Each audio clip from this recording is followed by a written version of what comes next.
तरफ से गोविंद सिंह डोटासरा, रोहित बोहरा और निर्दलीय यूनुस खान अपनी बात रखेंगे। देखिए, असुरक्षित एक चीज़ है और कैपेसिटी एक चीज़ है। अब कई जगह मोबाइल्स का स्मगलिंग वगैरह हर जेल में हम वारदातें आती रहती हैं, लेकिन मेरा ये सोचना है अध्यक्ष महोदय कि आज जितने भी बड़े शहर हैं, चाहे कोटा है, अजमेर है, जयपुर है, जोधपुर है, अंत में ये जो वैल्यूएबल ज़मीन जो है बिल्कुल शहर के अंदर, और एक थोड़ी सिक्योरिटी की रिस्क भी होती है कैदियों की, इतने घनी आबादी के अंदर कोई निकल जाए कर जाए, it is a threat to human life. अंत में जो है ये वैल्यूएबल ज़मीन के एवज में इनको शिफ्ट किया जाएगा। वर्तमान में हम विचार करते हैं और इसमें देखते हैं, जैसे मैंने बोला कि काफ़ी जो लोड है हमारा, माननीय अध्यक्ष महोदय, ये हमारे जिला जेल जो बनेंगे उससे होगा, लेकिन आपका सुझाव अच्छा है और ये सब बड़े शहरों में अंत में कितने साल बाद, क्या वित्तीय संसाधन मिलने के बाद में, ये अंत में यही होगा। कम से कम संभाग केंद्रों पे तो आपको विचार करना चाहिए। अगला प्रश्न है श्री कालू राम। प्रश्न संख्या 338। माननीय मंत्री जी।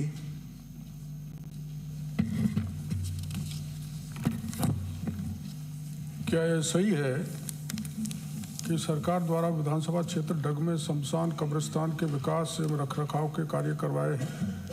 यदि हाँ तो किस किस योजना अंतर्गत एवं किस प्रक्रिया अनुसार विवरण सदन? क्या मंत्री जी को बोलने दीजिए। प्रश्न पढ़ रहे हैं मंत्री जी, प्रश्न पढ़ रहे हैं। जी हाँ, मंत्री जी प्रश्न पढ़ रहे हैं। विधानसभा क्षेत्र डग में ग्रामीण विकास एवं पंचायती राज की विभिन्न योजनाओं यथा नरेगा योजना। जी हाँ, उत्तर आ गया, उत्तर ही पढ़ रहे हैं। माननीय सदस्य, अरे आप क्यों उठ रहे हो? माननीय सदस्य, धारीवाल जी, माननीय सदस्य, आप बिना बात का माननीय सदस्य, मैं उत्तर पढ़ रहा हूँ। माननीय सदस्य, अरे भाई कल भी आपको चेतावनी दी थी। उत्तर पूरा पढ़ ले। माननीय मंत्री, एक मिनट। माननीय सदस्य, आपको कल भी चेतावनी दी थी, बिना पूछे आप खड़े नहीं होंगे। माननीय धारीवाल जी सुनो, आपने बता दिया। विधानसभा क्षेत्र डग में अगर आपकी भी वहां रुचि हो तो ग्रामीण विकास पंचायती राज की विभिन्न योजनाओं यथा नरेगा योजना से 214, विधायक मद से 2, महात्मा गांधी जन भागीदारी विकास योजना से 7 तथा एफएफसी से 7 शमशान कब्रिस्तान के विकास कार्य स्वीकृत किए गए, जिनकी सूची संलग्न है। उक्त कार्य योजनाओं की मार्गदर्शिका के प्रावधान अनुसार स्वीकृत किए हैं। क्रम संख्या 2। जी हाँ, विधानसभा क्षेत्र डग में ग्रामीण विकास एवं पंचायती राज की विभिन्न योजनाओं यथा नरेगा योजना में 104, विधायक मद में 1, महात्मा गांधी जन भागीदारी योजना में 3 कार्य शमशान कब्रिस्तान विकास के प्रगति पर हैं, जिनको शीघ्र पूर्ण करवा दिया जाएगा। उक्त कार्य में कोई भी कार्य क्षतिग्रस्त स्थिति में नहीं है। खंड 3। जी हाँ, महात्मा गांधी नरेगा योजना अंतर्गत ग्रामीण क्षेत्र में स्थित शमशान का विकास कार्य अनुमत है। महात्मा गांधी नरेगा योजना अंतर्गत निर्मित शमशान के एक बार की मरम्मत, रखरखाव, नवीनीकरण और पुनर्वास किया जाना अनुमत है। उक्त विधानसभा क्षेत्र में शमशान विकास एवं रखरखाव से संबंधित कार्य ग्राम पंचायतों की वार्षिक कार्य योजना में सम्मिलित होने पर नियमानुसार स्वीकृत कर संपादित किए जा सके। माननीय सदस्य। माननीय मंत्री महोदय, मैं आपसे पूछना चाहता हूँ कि 214 विधायक अपने महात्मा नरेगा के योजना के अंतर्गत बनाए गए और 7 EFC TFC से बनवाए गए, और इन्होंने बताया कि कोई भी आपका क्षतिग्रस्त नहीं है। बाकी देखने में आता है कि कम से कम आधे से ज़्यादा शमशानों पे चद्दर ही नहीं है। तो माननीय मंत्री महोदय, जो पूर्ववर्ती सरकार में शमशान घाट बनाए गए थे, उनको अपनी सरकार क्या सही कराने की मंशा रखती है, और हाँ तो कब तक, नहीं तो क्यों? माननीय सदस्य की जानकारी में डालना चाहता हूं कि शमशान एवं कब्रिस्तान 230 स्वीकृत किए गए थे, उनमें से 122 बन गए, 108 निर्माणाधीन है। अधूरे जो पड़े हैं ये बता रहे हैं, उनमें कोई क्षति है तो मनरेगा में एक बार उसका जो डैमेज हुआ है उसको सैंक्शन करके कराया जा सकता है। दोबारा अगर डैमेज होगा तो नहीं कराया जाएगा। माननीय सदस्य ऐसी कोई सूची दे देंगे तो हम उसकी स्वीकृति जारी कर देंगे। नंबर 2, माननीय अध्यक्ष महोदय, आपके माध्यम से पूछना चाहता हूँ कि 104 अभी अधूरे बता रहे हैं, 104 और 4 और अन्य मद से ऐसे करके 107। इन 107 ये 2018 से स्वीकृत है, कुछ इनमें से ऐसे है 2018-19 से स्वीकृत और मौके पे कोई काम नहीं हुआ और 10-10, 12-12 लाख रुपए इनमें उठ गए हैं।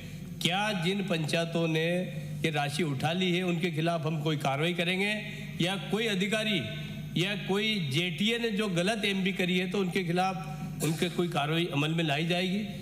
माननीय मंत्री महोदय, आप अगर प्रमाण सहित शिकायत दोगे तो पूरी जांच करके दंडित किया जाएगा। 2018 से पेंडिंग है। पिछली सरकार ने सुस्ती बरती, कोई बात नहीं, हम तेज गति से कार्य कराएंगे। अगला प्रश्न है डॉक्टर जसवंत सिंह यादव। मेरे क्वेश्चन इसी में मैं आपके माध्यम से माननीय मंत्री जी से ये जानना चाहूँगा, क्योंकि अल्टीमेटली सबको लास्ट में वही जाना है। तो काफ़ी जगह जो शमशान घाट और कब्रिस्तान है इन पे अतिक्रमण है या कई शमशान घाट कब्रिस्तान आज भी रिकॉर्ड में नहीं है, तो क्या सरकार मंशा रखती है कि कोई अभियान चला के इनको पूरा कराने की, जो रिकॉर्ड में नहीं है उनको रिकॉर्ड में दर्ज कराने की मंशा रखती है? शमशान या कब्रिस्तान पर जहाँ भी अतिक्रमण होता है जिला प्रशासन उसको हटाता है, और अगर बेशुमार कॉलोनी भी बस गई है तो आप उनकी जानकारी दें। आप उस पर अगर अतिक्रमण है तो हम राजस्व मंत्री जी को नोटिस में मैं कहता हूं उनको हम अतिक्रमण को हटा दें। अगला प्रश्न है डॉक्टर जसवंत सिंह यादव। प्रश्न संख्या 58। खंड 1 जिला चिकित्सालय बहरोड, जिला कोटपुतली बहरोड, पूर्व जिला अलवर को दिनांक 23/5/2022 को। मंत्री महोदय मैं बीच में टोक रहा हूँ, ये सबसे संतुष्ट हूँ मैं, मुझे जो पूछना है वो बता दो बस। आप तो क्या मान लिया?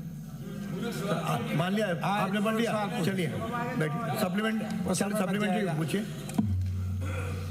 जिला अस्पताल के अंदर मनुष्य जाता है कि उसकी ज़िंदगी बचेगी, उसको सुविधाएं मिलेगी।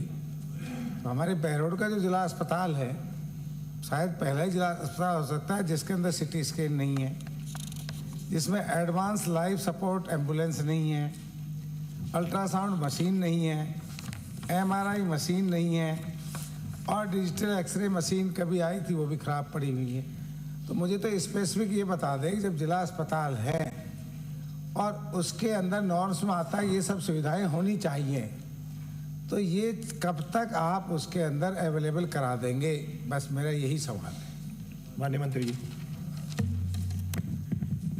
माननीय अध्यक्ष महोदय, जो क्वेश्चन मेरे सामने आया था उसमें माननीय सदस्य ने बेसिकली स्टाफिंग क्या है, फैसिलिटीज क्या है, पर आप कह रहे कि उसको बहरोड के बारे में बहरोड के बारे में उसको स्किप कर देता हूँ सर। उत्तर सुनिए। हाँ सर, इसमें ऐसा है अध्यक्ष महोदय कि बहरोड जो है हॉस्पिटल CHC था, उसके बाद में सब डिविजनल हॉस्पिटल बन गया 2020-21 में, और जिला बनने के बाद में इसको डिस्ट्रिक्ट हॉस्पिटल का दर्जा मिल गया।